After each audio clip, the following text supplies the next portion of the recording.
This leadership video is going to be on responsible smartphone use in today's society, and this is based on a book that I recently went through called 12 Ways Your Phone is Changing You by Tony Reinke.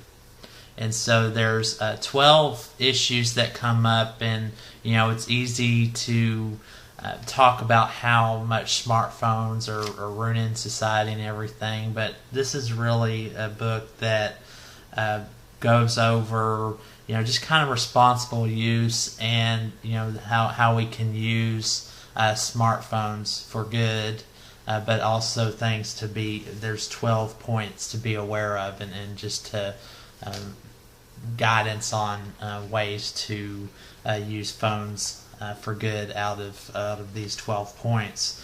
So those 12 points are: we've become addicted to distraction. So we've really become instead of allowing ourselves to be in the moment, we've if there's not enough going on around us, we're easy to go to our phones for distraction and for busyness.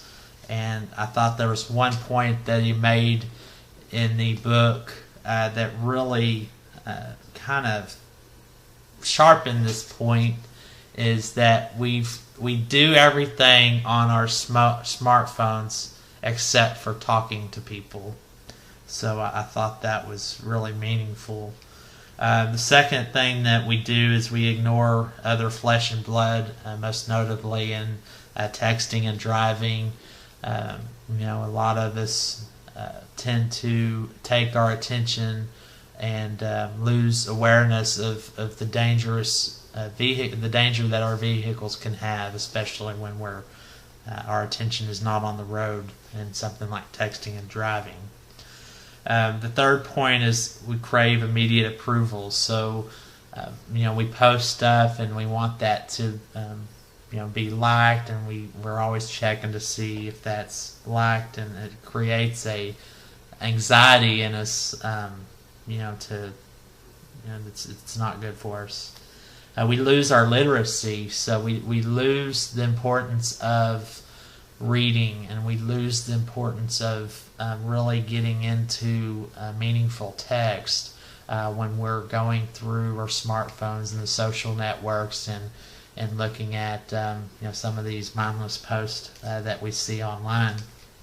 Our timelines are filled with different things that some can add to our knowledge, but there's a lot of stuff on there that just really does not add to our literacy, so we've got to be aware of that. We feed on the produced.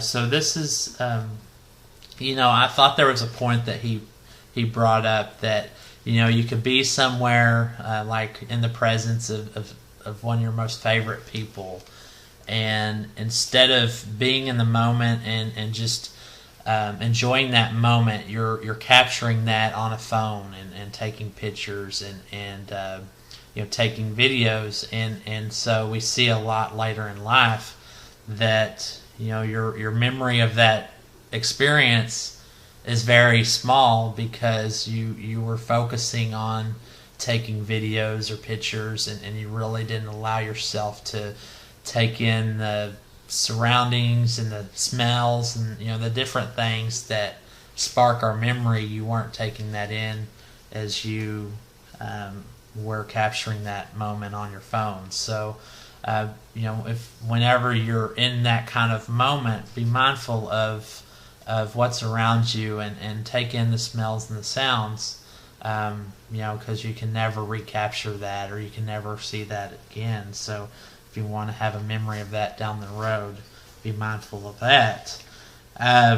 The next point is we become like what we like. A lot of the world's most dangerous populations are those who surround themselves with like-minded people and don't allow themselves to exchange varying thoughts because that's the way we grow, is that we enter into other cultures. We learn from those with different viewpoints of us, And so if we become so intertwined with those who are like us, it's only building on our, it's a very supportive network. So definitely not, definitely not talking against that. But we've got to be mindful in our ability to grow through being aware of other cultures, other ways of life. And when we're on our phone and we get on these like pages, if we only like those pages and fill our timelines with like-minded stuff, we're never going to grow. We get lonely. You don't connection comes through touch. Connection comes through intimacy. Connection comes through really being there with someone and feeling that moment.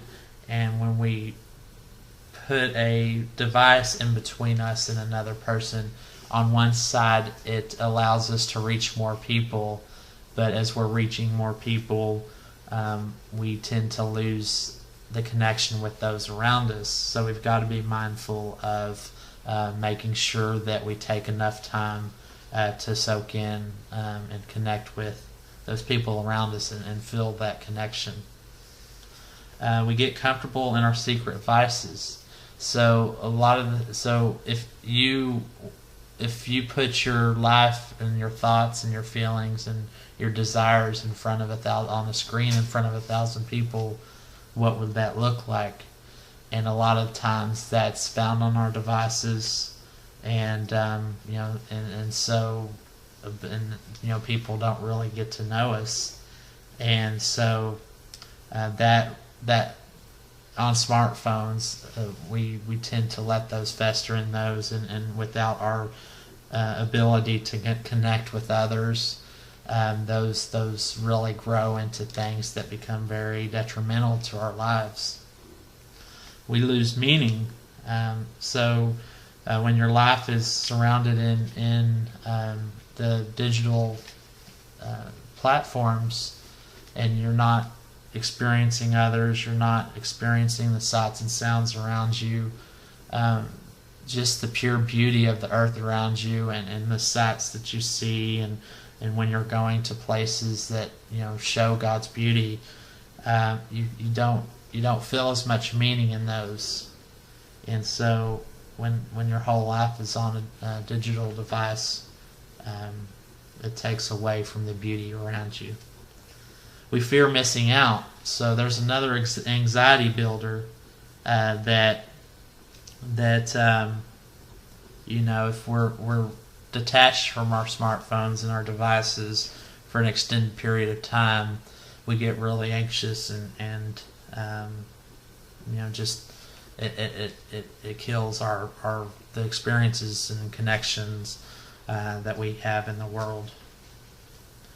We become harsh to one another. So interacting with others behind a screen, gives you a lack of awareness of other people's feelings, and we see a lot of bullying that comes from that. We have the term troll, internet troll, that comes from that. Somebody can hide behind a screen name and a Vader, whatever you call those pictures. People can just go on and bully other people, and we're seeing a really massive impact on the way that has on especially our children. And so the digital age has taken away any kind of just pause in ourselves and what we're saying to others, and we just we lose an empathy and an understanding of others' well-being and worth. And lastly, we lose our place in time. So you're on this earth to do something great, and so when you allow yourself to get sunk into a digital age, it really takes away from where you're at.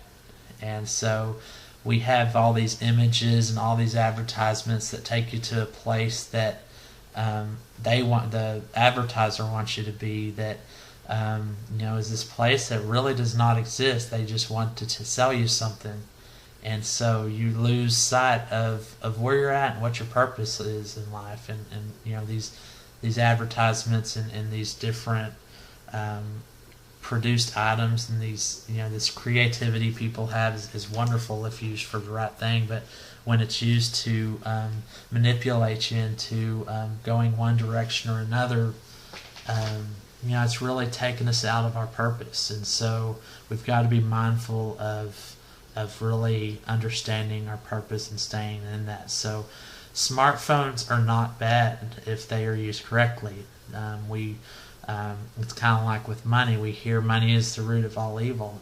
It's money is available to do good things if you use it correctly. Smartphones are the same way. I mean, we can spread good things to a far bigger audience with smartphones, but also we can really do some serious damage if we're not careful. And so be aware of these 12 points, and you can just and at the end of the day, if you're enhancing the lives of others with your smartphone, how can you enhance the lives of others with your smartphone? That's what it's about. And thank you, and please comment if you have any questions or comments. Thank you.